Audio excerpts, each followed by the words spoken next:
Во 2023 година како жртви на семејно насилство биле убиени 5 жени.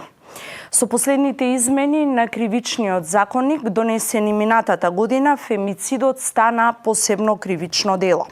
Според законските измени, за убиство со умисла на жена или девојче, со претходно извршена тортура или тешка телесна повреда, предизвикана од омраза, судот може да досуди и доживотен затвор. Овие измени на кривичниот законник беа неопходни да се донесат поради усогласување со Истанбулската конвенција и со европските директиви. Собранието и Собранискиот канал се вклучуваат во кампањата 16 дена активизам за борба против семејното насилство. Токму на оваа тема денеска разговараме со пратеничките членови на Комисијата за еднакви можности на жените и мажите, председателката на Комисијата Жаклина Пешевска и Јована Тренчевска, член на Комисијата за еднакви можности помеѓу жените и мажите. Добре дојдовте во Собраниското студио. Благодарам. Добре ве најдовме. Комисијата за еднакви можности на жените и мажите и клубот на пратенички години наназад континуирано активно се вклучуваат во одбележувањето и на овие 16 дена активизам за борба против семејно насилство, но се чини дека континуирано имаме вакви активности и преку целата година. Можат ли сите овие кампањи и на социјалните мрежи и на медиумите да придонесат, барем да ја намалиме оваа бројка која што од година во година е се посериозна? Ако нема било каков распоред, може да почнам. Најпрво ќе ми дозволите, благодарам на поканата и на досегашната соработка. Исклучително важен сегмент сте ни во функционирањето собранието и во промоцијата на активностите кои што ги правиме како пратеници и како Комисија за еднакви можности на жените и мажите. Најпрво сакам да го честитам Светскиот ден на детето, бидејќи се што работиме и правиме во животот, главна цел е ние да обезбедиме безбеден живот и подобар живот на децата. Ако е така, тогаш првенствено секој од нас поединечно, лично мора да биде пример за тоа. За жал, за овој општествен проблем, насилството во било која форма, дали е насилство на улиците, дали е насилство во училиштата, булингот помеѓу младите деца, дали е ејџизмот во политиката, линчот, говорот на омраза кон жените, најтешките форми, фемицидите, убиствата кон жените или насилство врз жени само за тоа што се жени и така натаму, се едни девијантни појави во општеството за кои што дефинитивно треба да зборуваме не само во овие 16 дена активизам за против насилство, туку треба сите чинители во општеството по хиерархија и од ние што носиме закони и буквално сите институции треба да си ја завршиме својата работа. Значи, за да се, ако веќе ме прашувате дали прашањето како ви беше формулирано, дали е ова доволно? Дали е доволно? Да. Не. Секогаш може повеќе и сметам не само во рамките, како што кажав, дека треба да го правиме ова континуирано низ целата година, затоа што насилството се случува низ целата година. Повеќе фактори има за да се регулира насилството. Сега ние како законодавен дом сме донеле одредени закони кои што биле усогласување со Истанбулската конвенција, но кои што отвориле простор, можност, но и одговорност на институциите да постапуваат. Така да ние го донесовме Законот за заштита од дискриминација, Законот за заштита од насилство врз жени и семејно насилство, понатаму го изменивме кривичниот законник со внесување и инкриминирање на одредени дела, демнење, полов напад, фемицидот и така натаму. Сега следува доследна имплементација. За да се имплементираат, треба ние да зголемиме малку и надзорната улога како собрание врз имплементацијата на законите. За останатите фактори, ја би оставила простор на соговорничката, мојата колечка Јованка Тренчевска да се вклучи во дебатата, а за останатите фактори, за да не испадне дека е монолог ова гостување, да се вклуча малце подоцна. Повелете. Така, да, 20 ноември, денот на детето, да го честитам на сите деца и да посакам еден спокоен детски живот на секој дете на оваа планета и секако мир и спокојство и во семејството, за да се надоврзам на темата на која што зборува насилство врз жените и семејното насилство, многу е важно пред се да имаме законска регулатива. Законската регулатива ја имаме и во делот на граѓанската постапка и во делот на кривичната постапка со измените на кривичниот закон. Законник го вклучевме како посебно кривично дело и фемицидот, меѓутоа и родово базираното насилство и насилството врз жените се дефинирани, односно кривичниот законник го согласивме со Истанбулската конвенција, со она што значи одредба од Истанбулската конвенција. Во меѓувреме, министерствата ги донесува подзаконските акти врз основа на кои оние кои што се вклучени во превенцијата и во заштитата да може да постапуваат. И сега најважно е имплементацијата.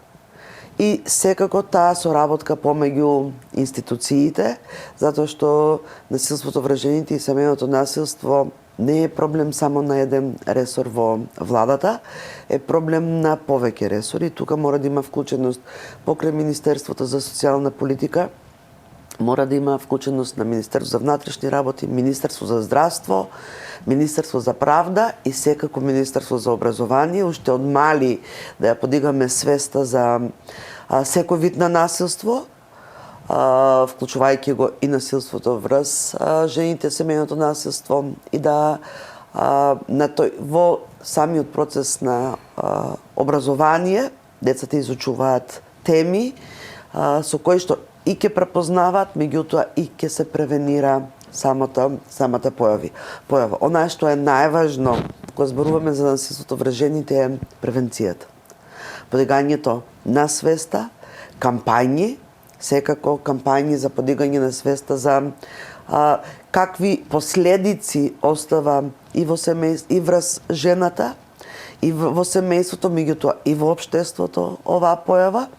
И секако улогата на собранието, на комисијата, надзорната улога, за да видиме до каде имплементацијата на сите тие закони и подзаконски акти кои што го имаме.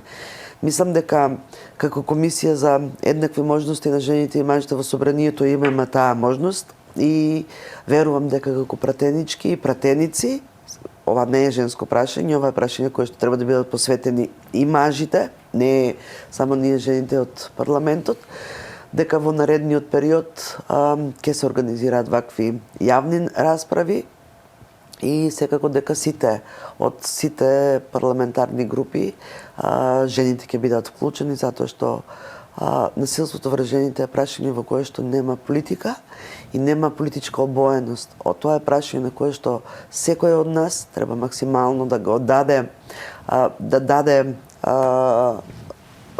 се она што може како капацитет да го даде, за да зборуваме што помалку за фемицидот и да зборуваме дека од година на година бројот на жртвите на жени се намалува и во аспект на насилството врз жените и од аспект на насилството, семејното насилство.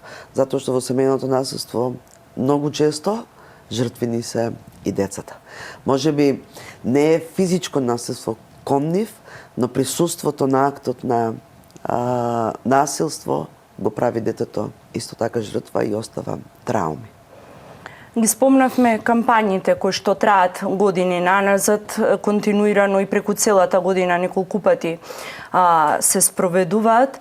Сепак статистиките велат дека 9 од 10 жени не го пријавуваат, се срамат и се плашат да го пријават семејното насилство и дури остануваат со тој партнер кој што им вршел насилство.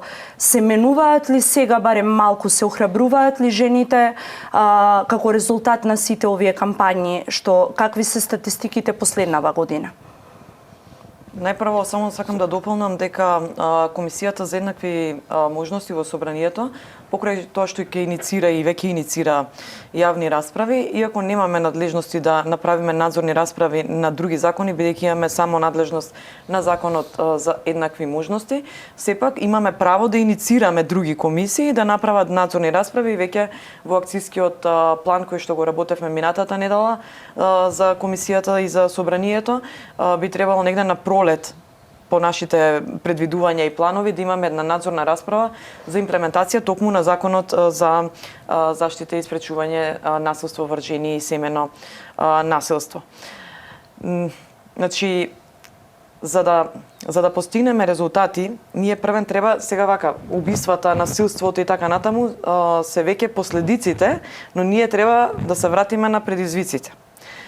Сега ова е мое размислување, дека модерниот живот си остава последици најмногу врз семејствата, бидејќи влијае за тоа да имаме помалку време како родители да поминуваме со своите деца. Но не е тоа оправдание да на крајот на денот ги запраша своите деца како го поминале денот во училиштето, затоа што се соочуваат со булинг, а не се свесни, можеби и прават булинг, исто така не се свесни. Во однос на жените, стереотипите во општеството, судирот со менталитетот, тоа ќе ни трае уште долги години, затоа што менталитетот е еден долг и бавен процес.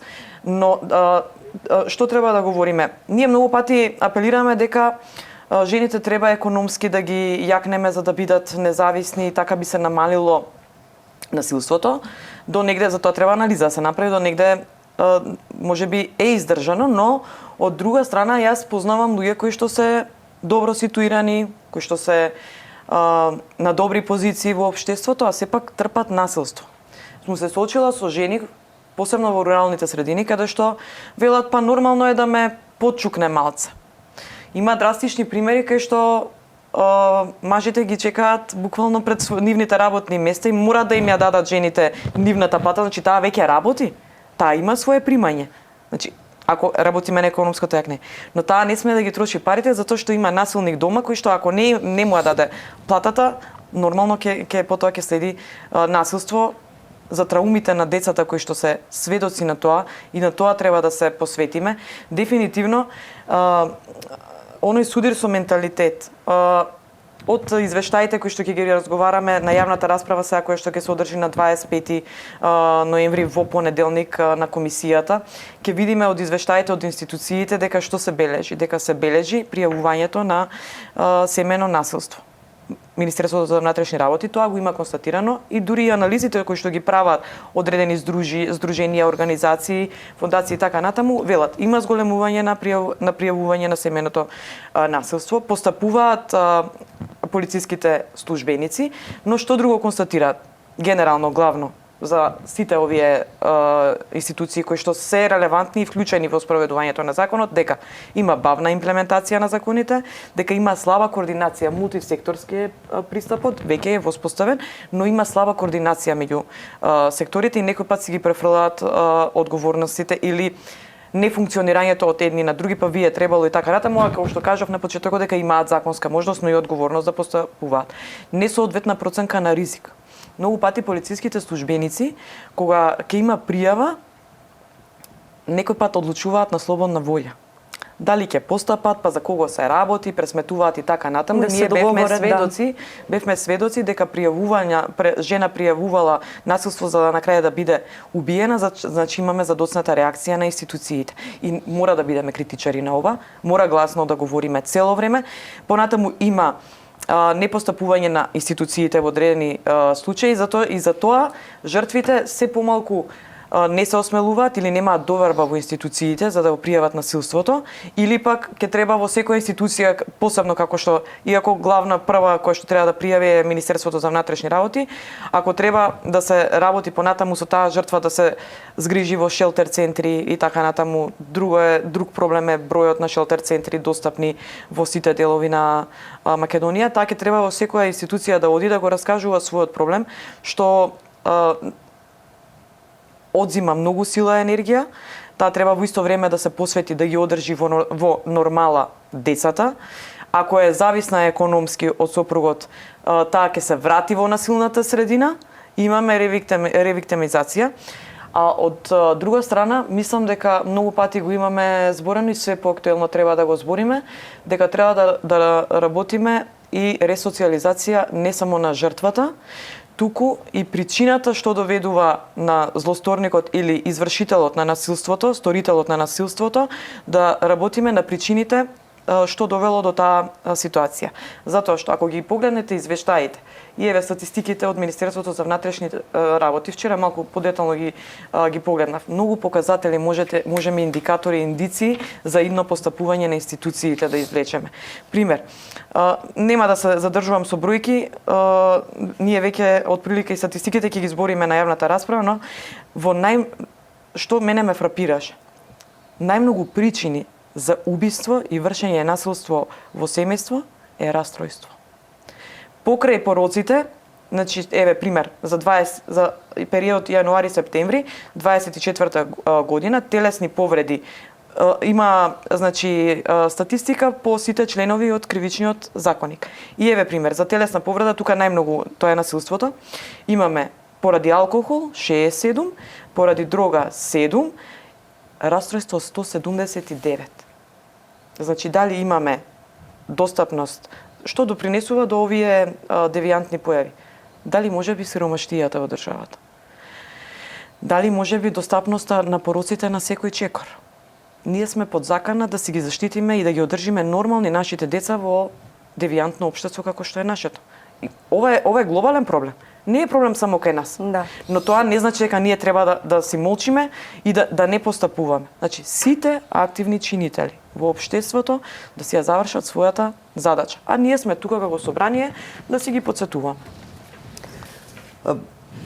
Ако се вратиме наназад, семејното насилство или насилството врз жените беше семеен проблем. Да. И беше срам за семејството, ако излезе надвор од домот, и ако комшиите, пријатели дознаат дека во овој дом има насилство врз жени. Меѓутоа, како одминува времето, со се повеќе кампањи, отворено зборување за самиот проблем, а тоа може да го видиме и од статистиките. Порадно имаше мал број на пријавени случаеви, денес има поголем број, не дека насилството се зголемило, туку дека жртвата пријавува, дека веќе не е домашен проблем, не е семеен проблем, туку е општествен проблем. И така треба да биде. Затоа што секое насилство и секој насилник мора да биде казнет, а секоја жртва треба да биде заштитена. И во делот на заштитата на жртвата за советувалишта или шелтер центри, да, ги нема доволно во државата, меѓутоа судот има согласно законот одлична можност да го исели насилникот од дома со привремени мерки. Ние секогаш гледаме жртвата да ја извадиме од домот, а насилникот да го оставиме. Не треба малку и судиите да размислуваат поинаку, жртвата да си остане во домот, а насилникот да се излезе, и секако треба да се работи со насилниците за да не се случи повторно да го повтори делот, односно повторно да биде насилник. И секако сите институции мора да бидат координирани и да соработуваат една со друга. Кога излегува Министерството за внатрешни работи, проценката на ризик не може само Министерството за внатрешни работи ја направи, туку во потешки облици на насилство мора да повика, по закон не задолжен да повика и социјален работник од Центрите за социјална работа. Така да мораме малку повеќе да зборуваме, да ги охрабруваме, да ја се враќа довербата на жртвите во институциите, затоа што институцијата е таа што мора да ја заштити жената жртва, и да отвараме повеќе советувалишта, може би не шелтер центри, советувалишта, каде што секој насилство оствара траума през менталното здравје и на жената и на децата. И мораме да работиме многу повеќе на менталното здравје. И овие бројки кои што заради растројство, толку многу случаеви на насилство во домот, треба да биде аларм. Затоа што после ковид, навистина, број менталното здравје на граѓаните е доведено во прашање.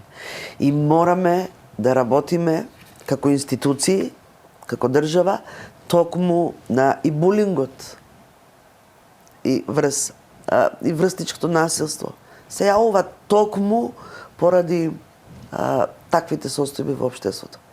Менталното здравје кај децата, менталното здравје кај младите, кај целото население, треба се вклучи алармот и институциите да спроведуваат активности токму на тоа поле. И социјалните мрежи си го прават своето. Со социјалните мрежи секој има достапност до се. И наместо да ги користиме социјалните мрежи за едукативни работи, ние, па и младите ги користат за сосема други работи. Кога зборуваме за семејно насилство, генерално зборуваме за жени жртви на семејното насилство. Меѓутоа, во полициските билтени и во последните извештаи за семејното насилство наназад, жртви се и мажите. Сторители се и генерално нивните деца, особено синовите. Некогаш причината се меѓугенерацијските недоразбирања, спорови, но често пати тука е и имотните прашања. Неможноста да се договорат, да се решат меѓу себе. Кој е вашиот коментар на овие состојби, што и децата се сторители на семејно насилство врз нивните родители? Тука ќе се повикам на она што го кажував претходно. Покрај статистиките за сторители и жртви, да, се појавуваат и мажи, и да не се статистиките, ние во секојдневието ги среќаваме тие случаеви. Уште пострашно и повознемирувачко е тоа што веќе децата ги превземаат работите во своји раце. И едно дете кое што е родено, кое што би требало да живее нормален живот, во текот на животот се трансформира во убиец или во насилник. Замислете, еве пример, јас ќе прочитам само неколку наслови како информираат медиумите за одредени насилства или убиства. Еве пример вака. За убиството на жената во Битола, осомничен нејзиниот сопруг ја убил со сукал. Скопјанка починала откако сопругот ја претепал. Внук ја убил баба си со метален боксирач. Со нож ја убил партнерката пред очите на 10-годишното дете. Убиство од Рачево, внук си ја заклал бабата и така натаму. Замислете колку вознемирувачки делуваат овие само насловите. А камоли па да го преживееш сето тој грозоморен чин. Јас сум сведок на мажи кои што имаат преживеано насилство или обид за убиство од жени.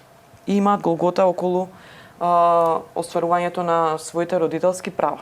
И јас тука ќе отворам една тема која што некои ми велеа како председателка на пакунијата на жени во нашата партија, пошто мојата констатација беше дека жените почнуваат да убиваат, иако во многу помала бројка. Тоа е некој занемарлив процент, но ние не треба да ги занемариме. И најмалата бројка ние треба да земеме во предвид. Дали можеби тука во општеството, покрај сите девијации, жените попуштаат во својата издржливост, психофизичка состојба и посегнуваат, бидејќи не гледа простор дека институциите ќе го решат проблемот. Некои се многу оддалечени се во рурални средини, дури да речам зафрлени во некои планински села каде што нема ниту инфраструктура, ниту амбуланта, ниту училиште, болници, да не збориме. Немаат пристап како да пријават. Немаат никаков пристап и дали можеби тоа допринесува за да се приклонат да завршат или окончаат работата која што со години го трпат семејното насилство. Од друга страна, какви трауми предизвикува кај тие деца и во какви личности ќе пораснат ако нивната мајка е убиена пред нивните очи. Видете, смртта на родител не се брише никогаш во животот. Ама убиството на родител пред очите на децата, намерно зборувам вака, за во јавноста да се сензитивира што повеќе и посилно. Замислете какви трауми и многу потенцијал има во тие идни генерации да останат насилници или убици. Затоа што кога се преку анализи па на профилот на овие што се убици или насилници, всушност се трауми или последици од нивното детство. Живееле во насилна средина, со 300 трауми и така да тоа провлекува понатаму да имаме ние генерации и генерации, наместо да работиме на тоа да градиме врвни спортисти, интелектуалци, образовани луѓе, добри работници во било кое поле. Ние ако не работиме на ова како држава, дефинитивно ни се доведува прашањето и за одржување на животот на жените, но и одржувањето на нормални идни генерации. Мораме да апелираме што погласно за овие случувања. И јас пак ќе се навратам на достапноста на интернетот и на социјалните мрежи. И овие наслови има и уште побрутални, да. Побрутални. И секое дете ги чита, затоа што секое дете има телефон, има пристап до интернет и до социјалните мрежи. Има Facebook профил, Instagram профил. И замислете, повозрасен човек има одбранбени механизми како да реагира. Како може да реагира едно дете од 11, 12, 13 години на ова? Ова се дефинитивно остава трауми врз секое дете. И мислам дека институциите мора да работат на тоа. Медиумите мора малку да бидат посензибилни и кога објавуваат стори. И кај медиумите за да објават некоја вест која што ќе им донесе читаност, некојаш и претеруваат. Ние мораме да ги земаме сите околности во предвид. И мораме да знаеме дека ваквите вести кај децата создаваат травми. И тоа дете, кај некој дете ќе свати дека тоа е нормално. Некој дете ќе се истравматизира од тоа што ќе го прочита. Ние од нив или деца со трауми, или деца насилници ќе создаваме. И секако, тука се судовите, обвинителството, судовите, кои што мораат да имаат строги казни кон секој сторител на насилство, било во која форма. Најстроги за фемицидите. И да препознаваат што е фемицид, а што е убиство. И многу често, токму заради се тоа живееме во кризно време. Имавме ковид криза, имавме економска, енергетска, сето тоа остава трауми кај граѓаните и затоа често ни се случува да син го нападе својот родител, дали заради пари, дали заради одредена имотно-правна неосогласеност помеѓу родителите. И не криеме дека насилството се случува и врз мажите. Меѓутоа е многу помал процентот на насилство врз мажите, над 90% жртви на насилството се токму жените. И затоа и постојат вакви меѓународни денови, каде ние зборуваме за насилство, за како да го намалиме насилството врз жените, како да превенираме, како да го спречиме, како да заштитиме жртвата, меѓутоа истите механизми за заштита се достапни и на мажите жртви на насилство. Пред нас е 16 дена активизам за борба против семејното насилство. Секако дека вие како Комисија за еднакви можности на жените и мажите и ние како собрание активно ќе се вклучиме во кампањата. На што ќе се фокусира Комисијата во наредниот период и до крајот на мандатот? Најпрво, сега сме фокусирани успешно да завршивме јавната расправа и сите активни чинители кои што се релевантни и вклучени во спроведувањето на законот да бидат присутни на јавната расправа и да говорат токму по извештаите кои што ги имаат како институции. Секоја јавна расправа ни завршува со заклучоци кои што пред да ги гласаме на комисијата ги консултираме со релевантните институции, затоа што како председателка чувствувам одговорност дека не треба да имаме само декларативни заклучоци, да направиме ова, да направиме она и така натаму, туку сакам да бидат не само декларативни, туку да бидат и да се исполнат, значи да се реализираат во иднина и да од време на време да ги подсетуваме институциите со јавни, со надзорни расправи и така натаму.